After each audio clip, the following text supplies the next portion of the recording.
Good morning, everyone. Welcome to the Contemporary Issues Sunday School class. We have an overflow crowd this morning. For some reason, it must be our good speaker and talk. No Everyone problem. wants to know about Steve Starlipper's wisdom on friendship. We're going to talk today about how to form friends and keep friends and all that kind of practical All in 50 stuff. minutes. All in 50 minutes, that's right.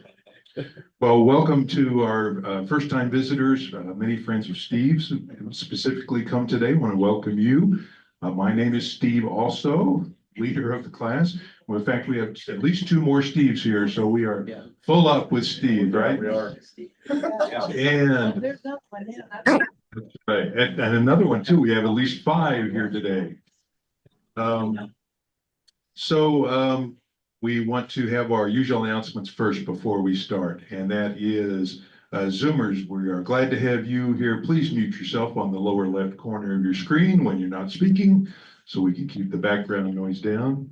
And we are recording this for future playback on YouTube for folks who could not be here this morning or friends of Steve that want to watch this later. And please be kind to our speaker. We always say that because sometimes we discuss politics in here, and it's one of those topics we like to remind people about.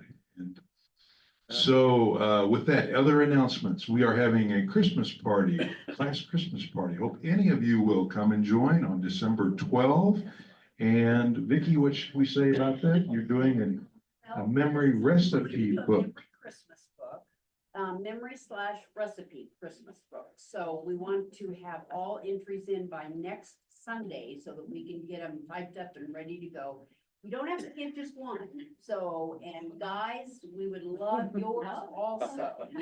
Recipes. Quite clever help you, Elizabeth, but I would suggest that the guys turn some in too. So, are there any questions about it? Some people have asked me about the memory part of it, but I just think that most recipes, if they're old family recipes, have some kind of a history to them. So put that to them, you know, kind of a little bit of, you don't have to do that. The other thing that I wanted to say was, probably our class won't be involved in the beer camp that's going on this week, but I would like to put out for all of you to keep that in your prayers this week. I think it's a big endeavor for our church, and it does speak to who we are. So please remember them in prayer this week. I mean, it's not something we'll be going to, but do remember them. It's a national thing. Yeah, it is. So A lot of folks from out of town. Yes. I'm confused about that. Is that something any of us could participate in? So I Pay your money. it is. Go on the St. Andrew website. There's information on there. You can buy a ticket to go, but they just haven't advertised it to us that much because the focus is on folks who are coming in. And a virtual ticket. That's true. Yes. Thank you, Kathy. That's right. Yeah. Yes. The choir is going to Okay. open with the song Roll Out the Barrel. We're in for this. That's right. You can go for the beer, but I don't guarantee it'll be. Uh-huh. I don't think that's the focus of the gathering mostly. Any other announcements, classes? Oh, that's right, Frank. Yes, Frank in the back has is making many friends in church, and he and his wife Maureen are inviting folks for potluck at Frank and Maureen's house on October 18 at 6 o'clock. And they're also hosting following Fridays. So for more information, talk to Frank Atwood in the back, and also about Give you a hard copy invitation. a little printout. So goes along with our topic today. Yes. Yes, Frank, go ahead. Another topic is, I've got literature for being an election watcher. Election watcher. If you'd like to be an election watcher, I can be the authorizing signature here in the state of Colorado. Okay. Seeing as I'm involved with a minor party as chair. Thank you. Of course, be a good citizen. Everybody get their mail ballot this week? Yes, I was glad to get it yesterday. Did anyone go to the Trump rally on Friday? Nobody here did. I saw folks were lined up at 4 in the, did you go?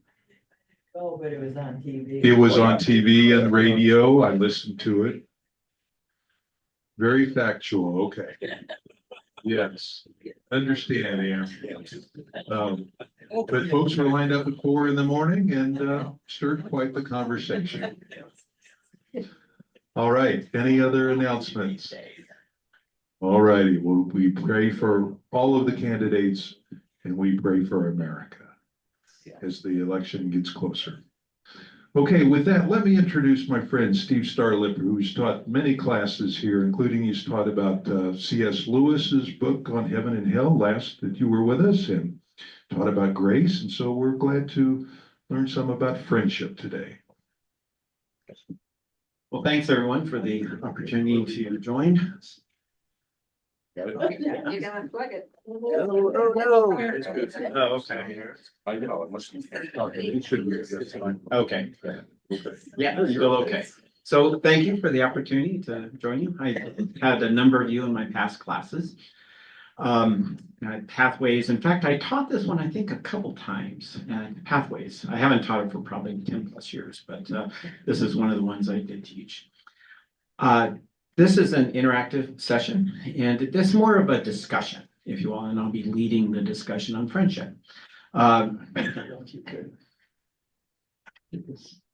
Okay, the Share share. screen, Okay. so our friends on Zoom can see this also. Oh, yeah. Oh, Here we go. Okay, perfect. and then Okay. top and in slideshow mode. Yeah, so let's put it. Okay, there we go. Perfect, thank you. So, you know what?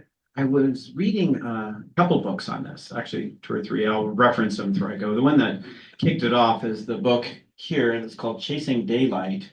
And it's written by Eugene O'Kelly, and he was the past CEO of KPMG, and he was going through a end of life stage, and don't worry, the class is not on that, but during that process, he discerned a lot of things during that journey. And most of it has to do with interacting with people or friends, I'll say generically people. We'll get to that in a bit. And he learned quite a bit, and I found the book very impactful to my life and my own journey and my own learnings. So we'll do that. And there's another book I'll reference as well. So essentially the focus is friendship and what makes a good friend. For some reason.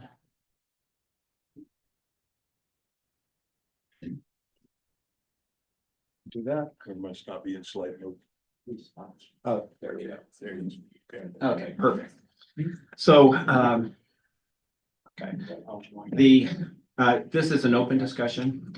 I don't have things I absolutely have to cover. I am just wanting to glean a lot of wisdom from all the this very august body and see what we can learn over the next 45 minutes or so.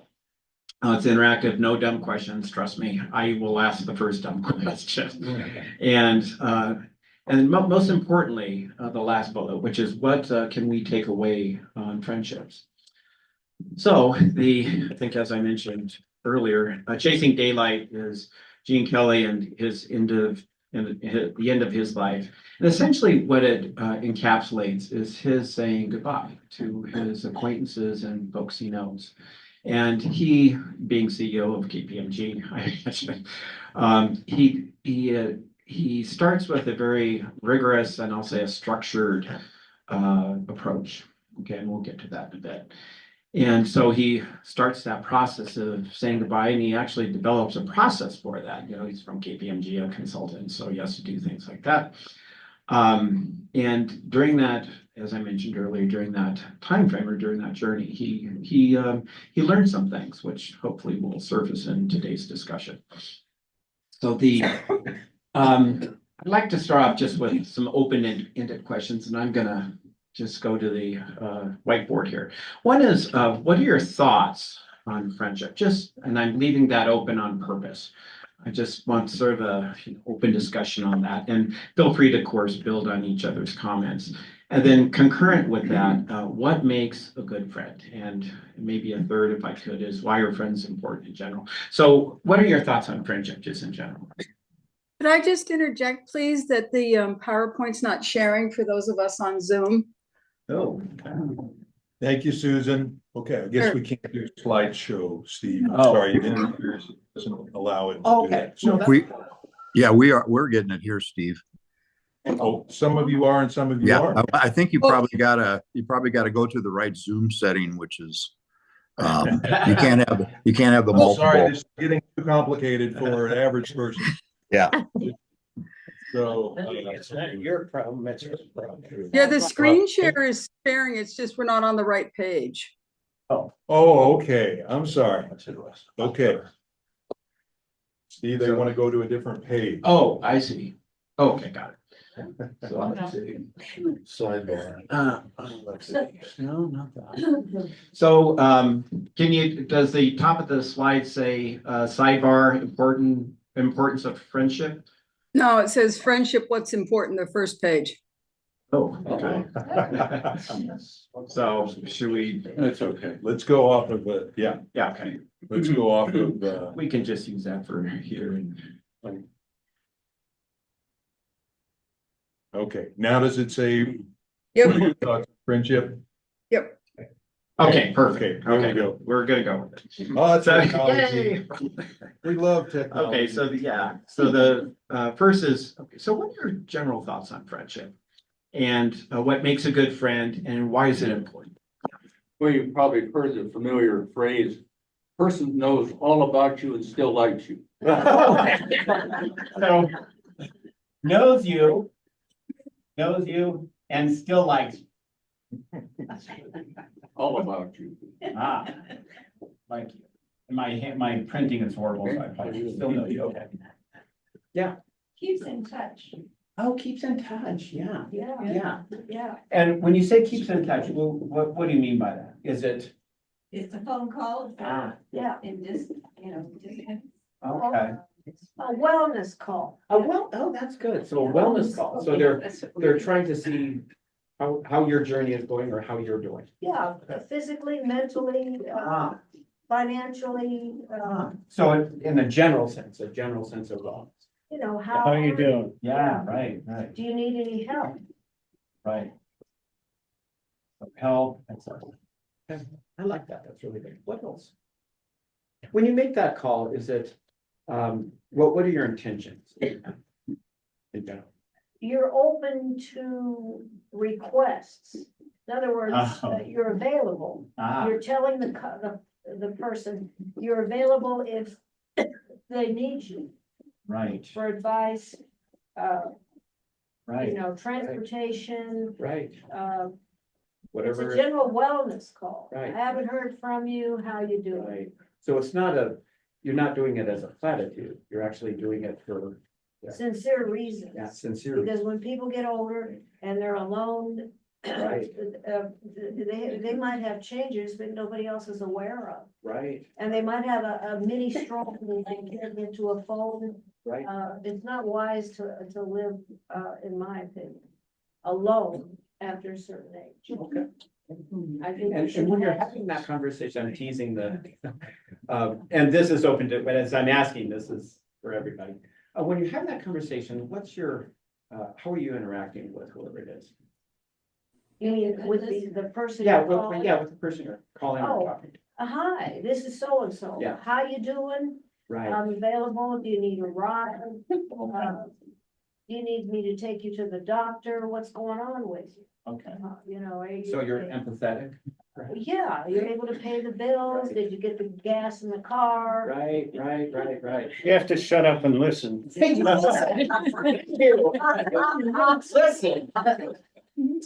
And shut up. This will come up in the later slide. Shutting up. No, shutting up. Well, wait, I want to talk a little more. So what's the cliche? I have two ears and one mouth, right? So you actually listen, right? And to go back to what you're saying, you're empathetic and you actually, although you didn't say it, you're actually saying, how can I help? You're sincere. Yeah, you're sincere, you're, You're not just doing platitudes. yeah. The listening means listening for everything, words, tones, whatever, Right, all those things that. right, okay. Steadfast and loyal. Ah. Steadfast. And loyal, Steadfast. meaning loyal, confidence wise. Yeah. And trust. Before we get to trust, I want to come back to that. When you say steadfast and loyal, what are examples or what do you mean by that? Or does some particular situation come to mind? That you know that you can always call that. Right. No matter what. I'm thinking of a personal situation where I haven't seen somebody for 5 years and all Right. of a sudden we have a reason to connect and Right. it was just stepping back in time and we're just as loyal as we were 5 years ago. Right. And it's almost as though I use the old analogy of a record, take the needle up, put the needle back on and still. Yeah. Right, That's good. yeah. I think we need to add something here. Okay. People that you have fun with, that you laugh at. Yes. Fun. Fun, okay. And someone said something else, trust? I said, and somebody you can count on. Ah. You just know that you Okay. can count on. Reliable. Yeah, yeah, Yeah. reliable. Yeah. You Yeah. feel good when you're with them. Yes, right. You feel good. Okay, so Hopefully you you actually, do. so you feel good. Sometimes. And when you say good, yeah, that's it, and I'm just trying to tease out. You feel content, you feel like Okay. you're not being judged or you're not being, Not you just. know, you can just sit with them and not talk. Right, right. You So there's- just be with a person. Right. That to me is that's a real friend, that you're not have to feel like you have to talk about it. I can't capture all this, so we're just gonna have an open discussion. Yeah, so you feel comfortable, right? And you're encouraging a two-way conversation, you're listening, right? Two ways important. Okay, You can also share as well as listen, okay, yeah. and that helps you to feel accepted in yourself. Ah. So there's acceptance on both them, right? Or he or she, Sometimes. sometimes, It's not- and there's acceptance, you feel acceptance, which is, I think, an important distinction, yeah. Susan, I'll get around, I promise. Just as thinking about what you just said, Don. You know, oftentimes when you know, you're calling, you wanna find out what's going on. And so they're starting to tell you their story. I think the last thing you wanna do is say, oh, I know what you mean, and now start telling your story. I know exactly That what you're happens, saying. you know what I mean? That Right. happens quite a bit. I've fallen into it many times and I just wanna bite my tongue till it bleeds to be quiet. Yeah. Okay. I wanna make sure we. I have a friend who went through some major surgery and some minor surgery and so forth. And this person had so many people call, so many people come over, but it wasn't an inundation of a whole group of people.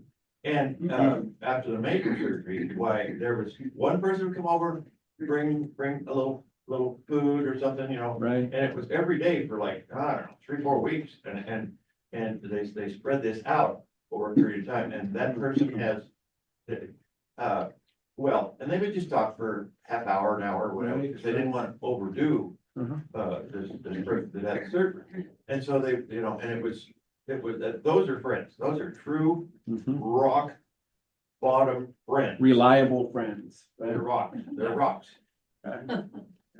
I like the word rock, because that's so solid, right?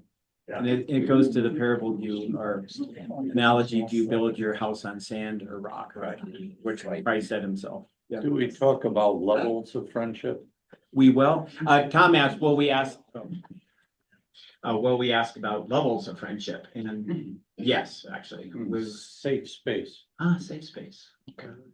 Yeah, that's good. So safe space. So there's acceptance. Someone used that word earlier, right? Acceptance. And no matter what you say, you were there for him or her. Is that what you mean by safe space, Tom? Yeah, I'm thinking of it in terms of levels of friendship. Oh, I see. Or like a covenant group level or a spouse There you level go. or a Yeah. casual acquaintance. Right, Okay. yeah. Getting back to that level, I have friends from high school. They're not quite as good a friend as my friends from college. I mean, maybe that's what everyone has a thought, or they have, their friends are from high school. But they also have some friends from work, and that's a little closer than your friends from high school. Have a tendency to not pull away, but they just see people from high school, they go over, but, you know, my college friends are my best friends. Okay, thank you. Yeah. I'd like to say something. Oh, please.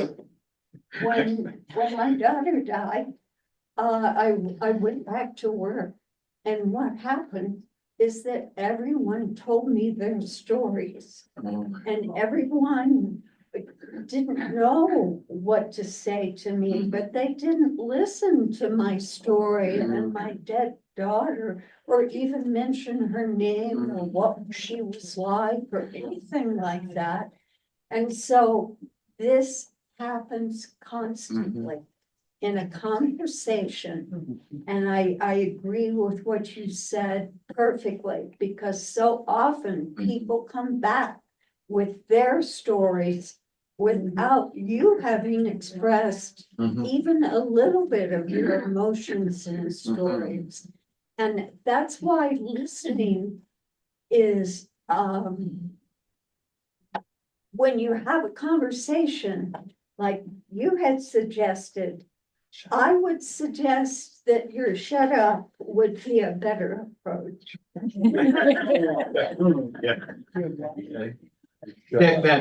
think that is a two-way, and the person actually listen, acknowledge, right? Right, and I mean, it doesn't have to be lengthy, but at least let them talk a little bit. And I think a subtle thing that's in the undercurrent to your comment is acknowledgement, right? Yeah. And empathy to say, oh, Yes. That's right. right, okay. What else? What else is in play? Related to that, I think, is people want to be understood, but they don't want you to tell them, I know exactly how you feel. Exactly. But some sense of feedback that I hear that you are struggling with, or I hear this is what I'm listening and hearing. Okay. Good. Good, yeah. Can we include a family member or a relative in our friendship network? We can. Yeah, the question was, can we include a family member? Yes. Friend is, and I should have started with that. Friend is just a generic term of someone that you have a relationship with. In fact, we'll see, going to Tom's earlier question, what Gene did in this regard. Yeah. Well, for those who like a little search support, this issue of quality of friendship. Marjorie Lowenthal at the University of California, San Francisco, a number of years ago, used a morale scale. People who say, I have lots of friends, didn't do as well as those who said, I have one or two confidants that I can tell everything to, as far as morale scales. So it's not how many you think you have, it's the quality. So it's not the And it number. can only be one or two, but if you have a good friend, lucky person you are, in that sense. So it's not the numbers, it's Not the the numbers. quality. It's not the number of likes. Well, to be considered a confidant, a confidant. Somebody, as women used to say, that you could let your hair down with. Yeah. Okay. I don't That's know good. that phrase is. It is an iPhone. Okay, we're gonna, excellent conversation. You'll see these comments arise in the ensuing slides or. Oh, we're on. Oh, there it goes. There you go. Okay. So it's like, oh, this is a book, second one. I was reading, and it's on Together. It's the healing power of human connection in a sometimes lonely world. I found it very impactful. It's essentially, and to summarize a book like this in one slide does not even begin to do it justice. But essentially, you'll see he's an MD. And he took the approach of how valuable is friendship in one's physical health or just in general. And oh, there we go. So, and essentially what the bottom line is, again, is I won't do this justice, but he did correlations between longevity and happiness in general. And essentially, he found that friendships, strong friendships, like we were discussing, are the primary determinant in longevity and quote happiness in a person's life. And he did what he called a long-term study.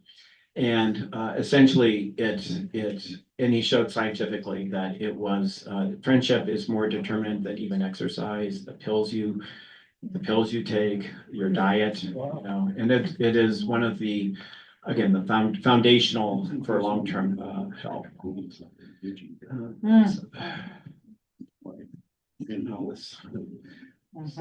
in place. Should I just do it via We are challenged. Number Click on the number of the slides, so click on 6. Okay. I'm open to any input. There it is. Oh, there we go. So what are the challenges? I think we hit on some of them in friendships. One is paying attention, acknowledgement, right? Empathy. And we put some of them up here as well. Open, these aren't platitudes, it's an actual discussion, if you will. Someone said earlier, readiness for engagement.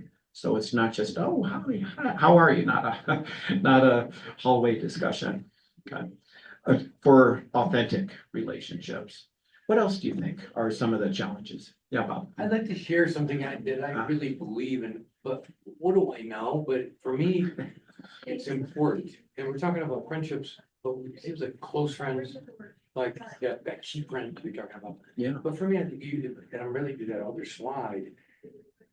I'm happier, I'm more content when I have varied friends. They might not be the closest friends. Oh, that's interesting. But, you know, I play in the orchestra with friends. I sing at the choir with different people. So we have varied, Yeah, the more Yes. varied people that I have relationships with during in my life, right. and I just more content. Right.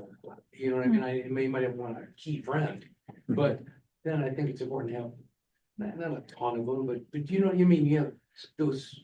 So there are two things you're saying. One is, it's not number, it's quality. We're coming out on that, right?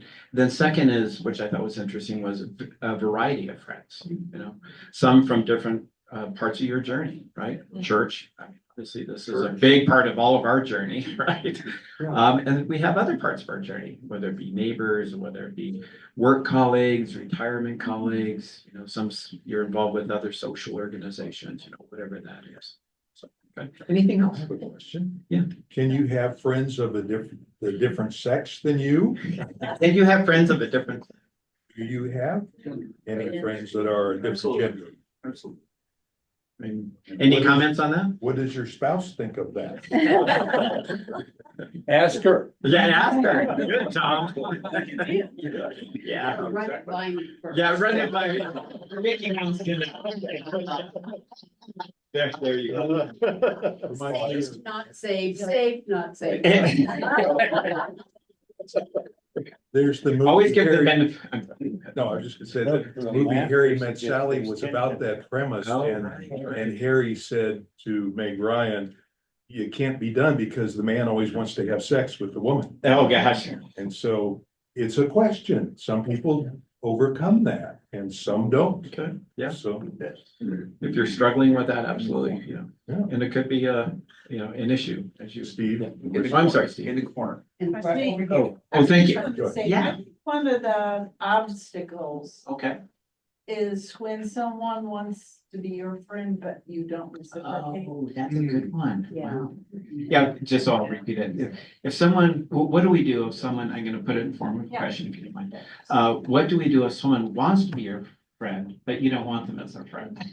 I think we've all had that. Well, and I think that that's a connection on a conscience, conscious, not conscience, conscious level.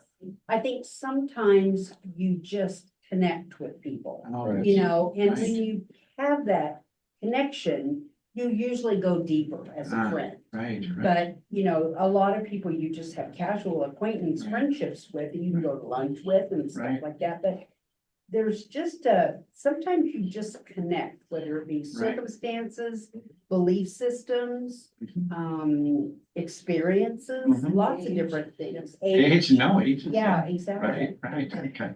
But so your question is what happens if someone does want to connect and you, for whatever reason, don't want to connect? Can't you use the wisdom of Mr. Rogers here, Vicky? Oh, I Won't you be my neighbor?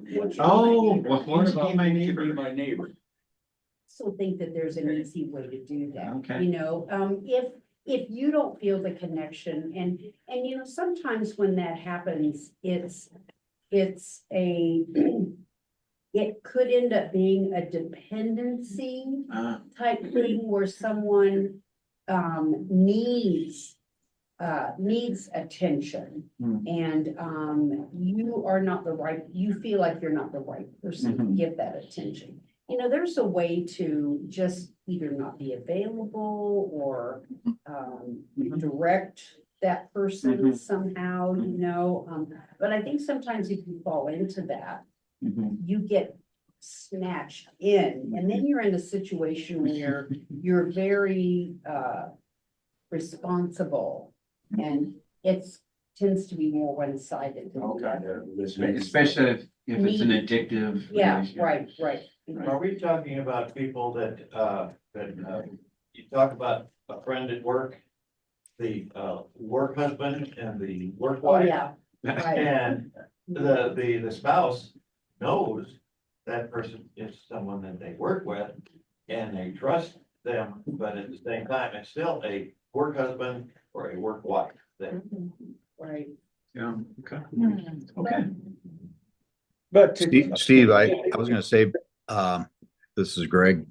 I'm wondering, you know, I think it was always brought up already, but it seems like the biggest challenge we have these days is when our friends are on the other side of the aisle from us politically. And how do we stay friends with people? How do we stay friends when we are mad at them? How do we stay friends when we're mad? And Greg, is this a Greg from Dakotas? Yes. Yeah. Okay, good to hear you. I thought I recognized the voice. He was in a past class. So what do we do?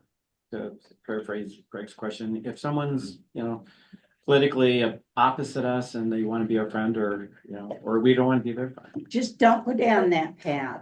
Don't go down that path. Yes, Okay. Okay. We have a couple and we are at extreme ends politically. And so we just have agreed that we would not talk You just, politics. That you have a is date not- con. Yes, that is the subject that is not overly pressed because, well, of course, I'd say the other side just doesn't listen well. But they say the same thing about you. Yeah. Oh, that's what I'm trying to say. Right. Yeah. So I think in that situation, you really have to concentrate on the things that you do have in common. Okay, right. And really put those at the forefront as opposed to the things that are, you know, kind of pulling you apart. You know, see why you have these friends. Right. You know, what is Okay. there about them that attracts you to them, even though they don't believe the same things as you? So if I may, Ellen, I like what you're saying. So rather than just say, oh, I'm not gonna talk to you because you're, you know, whatever. I won't give specifics, which we all know. But I think what you're saying is, can you find some common ground? Even, and someone said earlier, not every friend has, I think you did, not every friend has to be a deep friend, right? Can you have a relationship that is at least amicable? Right, yeah. Is So that- we have some good friends who are definitely totally opposite, a couple that Right. like, we don't believe the same thing they believe, but the woman and I were talking one time over coffee when we were visiting them, and I said, I think that even though we don't believe the same things, we love alike. We love our family, we love our country. we It's in our love- gathering space. Yeah, so it's okay.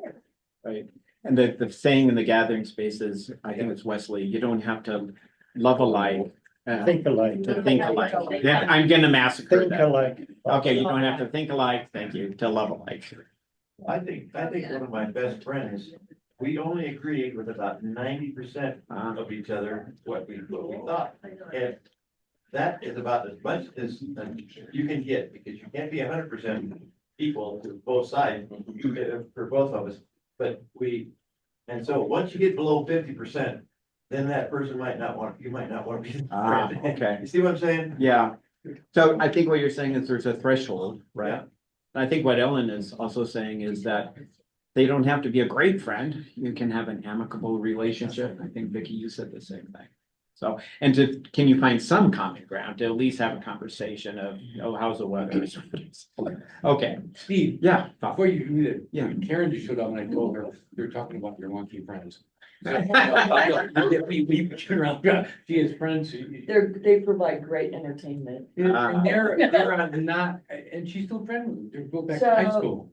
These are people that I grew up with in northwestern Ohio, went to high school with. And the story that I'll share is one of them reached out to me, he lives in Florida.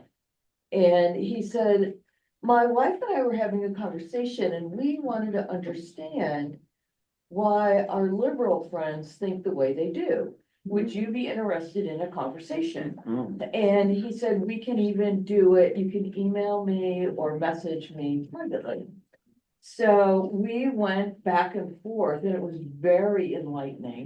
He was from high school, right? Yeah, high school. High school friend. Yeah, and in fact, we worked together on a class reunion just recently, and I would say that it was very enlightening, that we appreciated each other's opinion. And it's funny, if a certain post comes up with some of my wonky friends, he'll say, Karen, he'll send a message directly to me to, it's heartfelt. So, but we still walked away with different opinions. But you had respect. Oh, total Yeah. respect. And he Total even respect, said, yeah. going into this, it was to be respectful. They just wanted to try and understand. Out of all of it, one of the things that I thought was so interesting, because he has two daughters, and this whole thing on abortion. And the long story short there, well, he and his wife were more liberal on abortion. And I'm like, okay, how does that work? The point is you could Yeah. still have the respect. Oh, yeah, and still friends. Yeah, so you could still have the friends. respect, still be friends. Still be friends. And I think the call them comment on- earlier was, you don't have to agree on everything. No. Yeah, you don't. But so many times I don't think, with some of my other wonky friends, I don't know how much of a conversation we could have. Okay. He actually reached out and said, would you be interested to, and he even said you could email me, we could talk, just between the two of us, which is what we ended up doing. And that's, I think, to Vicky's comment probably 10, 15 minutes ago, which is, you can have different levels of friendship. And you can you didn't say it directly, but you can sort of guide where the friendship, quote, and I'm using friendship generically. It's family members, I should have started with that, but you can guide the relation. Now, Okay. after the election, we'll see. See where they are. Stay tuned. That's I'll right. let you know. And mail your ballots in, everybody. Okay, the next few are just some things that came up from the two things I referenced, the book and then also that friendship book. One is how are we, and I think we brought up during multiple times during the conversation. That is just focus, and that's listening, being empathetic, actually acknowledging, being ready to engage. I think that were some of the earlier comments. So do you think focus, and I brought up my iPhone on purpose. Well, what do you think focus? You think focus is important these days? And how do you see it manifested or not manifested? What do you mean focus? Focus, like I'm listening to you right now. That's focus. You put your phone outside. Yeah, well, I did that on Yeah, purpose. yeah, I wanted that's to- kind of- I don't think For you're me, it's, I'll just bring up a personal. My wife and I have an agreement that, during meals, and at restaurants, the iPhone's away. Or your phone's away, and you just, that's it. And if we're having a meal at home, iPhone's away. So, and we also have shows that we share, that we watch, and maybe just 2 or 3 of them. But we try not to be interrupted. And if we are interrupted, then we say, is it okay if I take the call from you, fill in the blank? Because and the TV, of course, puts who's calling, these days. So, any comments on that? Something that I've learned from working with kids is that the technique that they call it is respect. I have never seen and observed anything so much as working with junior high schools and high school students than with their ability to multitask. I've never seen anything in my life that they can actually hold 4 or 5 conversations going on at the same time. Right. And then but at the same time, they can be aware of what's happening in the conversation, aware in a group setting as to what else is going on, and still be on their phone. So the focus also has to do with respect. And as soon as somebody says something that's important, it's like they will stop immediately and turn their focus through respect about what that person is saying. And that instant, that's important. So they're doing this whole judging evaluation about how much do I have to listen to you because I have so much that's processing and what I'm processing. So I really think it has to do with what am I respecting with what this person is, and am I giving them, if they're this open with me, am I respecting with what they're? And what I like in your subtle comments, or the subtlety in your comment that I'm gleaning from it, is that the respect will based on their perspective. So in other words, a younger person is able to multitask. I'm absolutely positive more than I can. Yes. And to them, it's being respectful, and frankly, I didn't consider that. To sit on the phone, but I'm listening to you, I will pause and put it down. Well, as soon as they hear that you're saying something that's really important, it immediately terminates and everything. And I watched the whole group go, like whatever, okay? My pet died. I mean, saying, the whole group, oh my God, like that. The way you know if somebody really respects you is when the person gives you some feedback and says, did I hear you correctly? When you said such and such. That means you're deep listening. You're listening attentively. The person doesn't know that unless you get a behavioral response of some sort. Yeah, I think that's important. So it's not only acknowledging it, right? Which is sort of the subtleties earlier, but I think what you're saying is not only acknowledge it, but weave that into the conversation, or even do a quick summary, say, oh, I hear you saying blank. So it's almost repeating back. Okay, or weaving it into the conversation, yeah. And making eye contact. Making eye contact. Well, that's such an important one. Yeah. Right. I never believe my daughter's listening if she's still looking at the TV. Right, no, that's so important. But the caveat is in some cultures, it's disrespectful to look at the person. Okay, the comment is it's disrespectful. Okay. But body language is very important. I think leaning in. Right. If you're physically in that person's presence. I mean, how many times have you been to a party? And obviously you're not having a deep conversation, but maybe you are saying something that's important and the person is, who else is in the room that I need to be touching base with, I need to be talking to. So having some good body language that says, I'm focusing on you. So it's eye contact within the cultural norms, and then also acknowledgement, summary, or weaving it into the conversation. Yeah. Yeah, the comment about feedback, there's a quality of humility on the listener's part to check and say, I could be wrong, but this is what I hear. It's not, you are saying such and such, but it seems to me that what you're saying, is that correct? Okay. There's a humility there to say, I could be wrong, but it sounds this way. And then they can say, oh, no, and kids will do it. Yeah. Kids will say, oh, no, I am really. Right, okay. Anything else, John? Bob? I think it's interesting, because I respect what Steve's saying, because kids I'm can kidding. multitask. I think multitask between different conversations on Facebook and technical things that are going on. Maybe it's just me, but I can't be in a conversation with you and send a text message to my wife. Right, And if you say something to me, I'm gonna say, what did you say? Mhm. So I think there's a respect that says, Mhm. if we're in a situation, I owe it to you to put the phone down, or whatever whatever I'm doing. Right, Listen to right, You. right. Okay, I want to, someone asked, I think it was Tom, you, because I want to be respectful of your time. And one of this, very simple graph here was actually, yeah, it's up there. It was actually, from the book, and it was, drawn by, Gene. And essentially what, and I'm gonna give away the thesis of the book, but essentially what he found was that he was CEO of KPMG. He had a lot of business associates. And I'm gonna touch on a lot of the comments that surfaced over the last 15, 20 minutes. And so he thought, oh, I know what I'll do. And obviously I'm grossly paraphrasing, but he says, I know what I'll do. Well, first of all, he, and you can sort of see it here.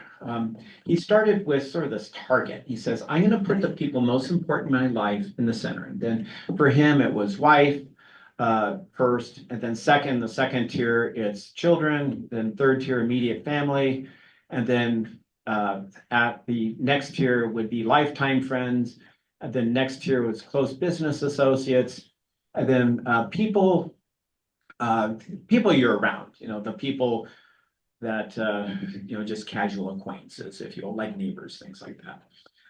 And essentially what he did was he said, okay, again, he's very structured. He's a consultant. He has to be very, he does it from his head in this case. And he said, I'll start on the outer rings and go to the inner rings. Okay. And one of the epiphany he had, and one of the central theses of the book is he realized, actually about a month before he was dying, he says, oh my God, I got that all wrong. He was spending, and essentially what he says is, he says, these people, it surfaced in the past comments, that where people were saying, people are, just feigning perhaps, friendship or whatever. But he said, I got it wrong. I should have spent time with the people that matter. Okay, that to me was I know this sounds so basic when you say it, and he said, I realized I was almost in an automatic mode, on an autopilot. And I was essentially, and this is the second major point, I was trying to make everyone happy. I want to let that marinate a little bit.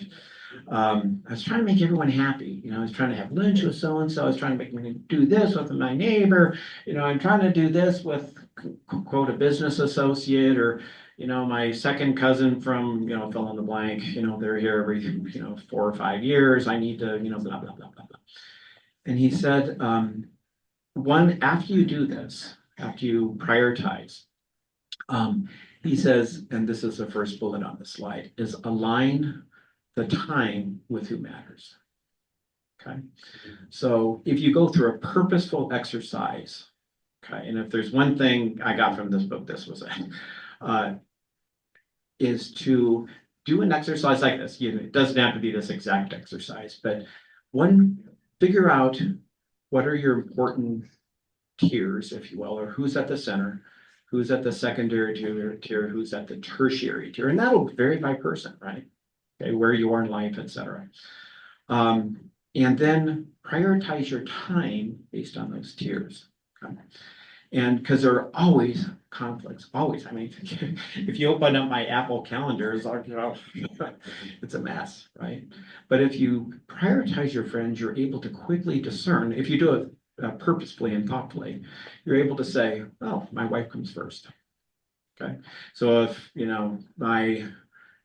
I'll pick your children, or maybe your immediate family, if they say, oh, let's go to a movie or whatever, right? And you said, no, I have a date night, I'm just making this up. close to true. If I have a date night every Tuesday of the week, that's our date. Or we have lunch, or we have breakfast, whatever it is. Or it's on the weekends if you work. And if someone comes in, even some of your children perhaps, or your immediate, and of course, barring emergencies, it's easier. It says it actually saves time. You purposefully prioritize who's important. Then if there's conflicts, and there will always be conflicts, you're able to say, oh, no, again, barring some emergency or something urgent, you say, no, I already have a commitment with so and so. And it's an easier sorting process. And it will, you will expend less mental energy and physical energy for that matter on trying to make everyone happy. And his wife wrote the last part of the book, but this is essentially where he landed. Any comments or questions on that, or just Steve, yeah, that is a Stephen Covey principle. That's right. It's right out of the book. First things first, right? Yeah. You fill up your calendar with the important things, and because the urgent things will assume everything else, right? And urgent things aren't necessarily important things. Right. So I think it's a great concept. I mean, it's an interesting thing to put in terms of doing that for relationships, not just calendar management. But isn't that kind of automatic? The question is it automatic? I mean, Vicky says, do you have to make a chart? no, well, I don't think it is. I don't think it is. Okay. No, this is good. Well, I actually think it's intentional. I mean, that's what he just said was very intentional in terms of how he was ordering the amount of time he had left in his life, I think was what I heard. That's exactly it. Great. Yeah. But this just so brings to mind, Tom and I will look at the week and we say, gosh, we're both open on Wednesday. Exactly. Okay, let's go for a hike. Right. Write it in. Okay, we write it in. Yep. And Right. then everything changes. Something comes up for him, something comes up for me. And then we regroup and say, well, I don't know if we're gonna be able And to then you do can Wednesday. reprioritize. Right. Yeah, well, no, I'm making the point that maybe we should have said no to all these other things. Right. Yeah, No, that's there's- exactly right. Something comes up, right. That's Where that's the young exactly people right. You're, gonna I mean, happen. the thing is almost like you really going into the week with a blank calendar and you're saying, who should I spend time with? Who are the most important people to spend time with? And the key takeaway is there's not enough time. It's a That's right. scarcity. And you have to allocate that time. Now, whether you do a chart or, that, I don't think that's as important. It's being thoughtful and intentional on saying, who are the important people in my life? I still think it's automatic. If you have two things come up at the same time, you're gonna choose to do what you want with the person that you feel more Okay. comfortable, you like the best. Mhm. Or the other one can go maybe next week. Or you feel more obligated to. Mhm. There's that. Yeah. Sometimes you feel more obligated to a person, and then that person will unfortunately take precedent over. Because, well, they'll understand. She Right, loves me, right. Or he loves Okay. me, she loves me, they'll understand. And so Joey is saying, hey, I think it's automatic. This is common sense. If I could put, yeah. And I think Vicky is saying, hey, look, right? Things do come up, right?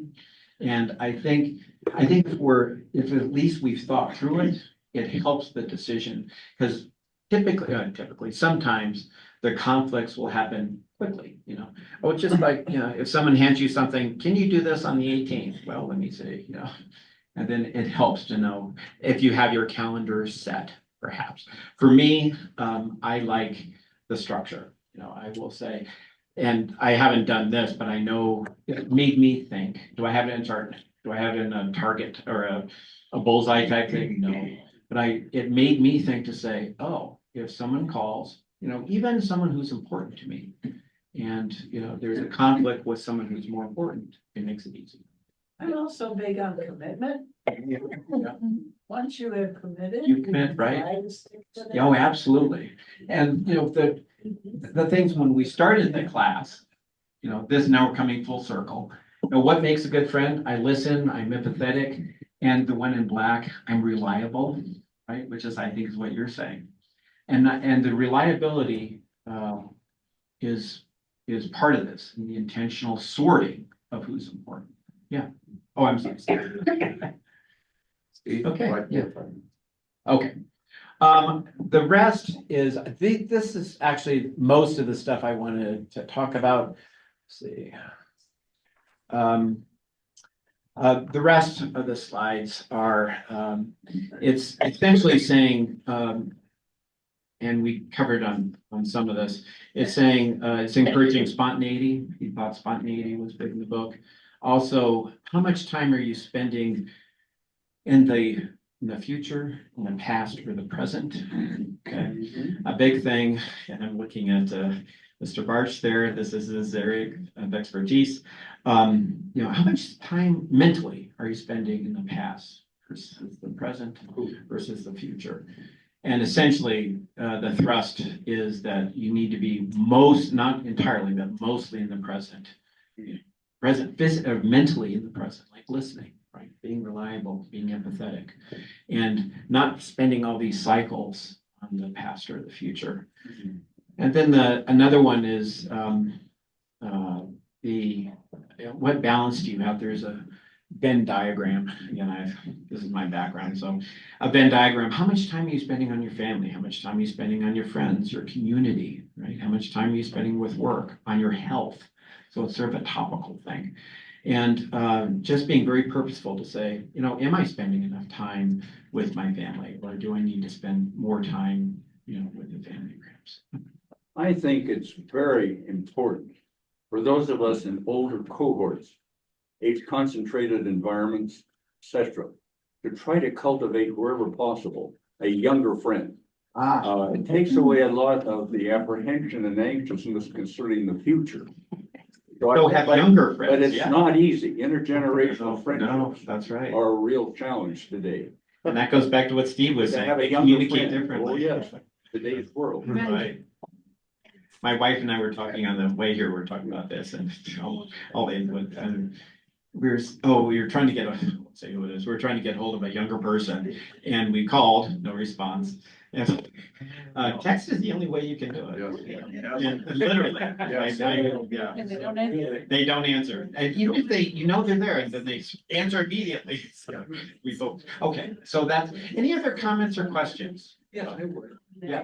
I wanted to touch bases on, we talk about time, right? We're talking about the time we're spending, and you had the diagram, tier 1, 2, 3, 4, 5. Yeah, I think maybe it's because of some recent health scares. And several over the last 14 years, really. And this last one I overcame prostate cancer. And I'm cancer free. And so thank you. I caught it early. Didn't metastasize, I'm good. And it's changed me, my God. Okay. And I think quality now, what am I saying to this person here? You know, how am I treating her? She's number one in the tier, you know what I mean? She deserves to be number one, and then what am I? Putting this.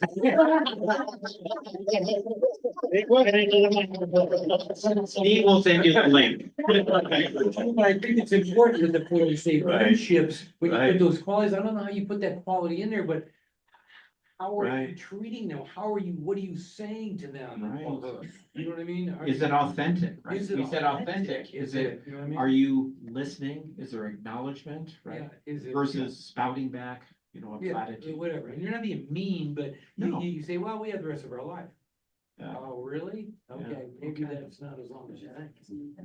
Yeah, Ron. One thing that kind of breaks my heart in this phase of life is I am seeing more friends with situations like an autistic child, a spouse coming down with a serious health ailment, such that their friendship circle gets contorted, confused because they have to. Yeah, they're caught in a situation that frankly, nobody wants to get caught in. you have trouble driving, perhaps, you have to rely on other people, or, whatever it is. You can't shop, you can't, you can go blank, it's hard. Yeah. Esther and I have known each other maybe, I don't know, 10, 15 years. And about 5 or 6 years ago, she says to me, I'm gonna find younger friends. My old friends keep dying. Allison's comments, it's just in case people didn't hear. I'm gonna find younger friends because my older ones are dying. Okay, well, thank you so much. I appreciate your time. Thank you, Steve. Good discussion. Hope you'll join us next week. We have Colorado Representative Bob Marshall here to talk about what's been going on in the state legislature. Should be interesting on social issues. Thanks for coming. Bye-bye. Thank you, bye. Thank you. Hey, thank you. Oh, absolutely. Thank you. Yeah, absolutely. It's good to see you both. May try to get one or two of those books. Yeah. Interesting. The one, it's so thick. I didn't want to, it's very academic. He does all these. Which one is that? The second one.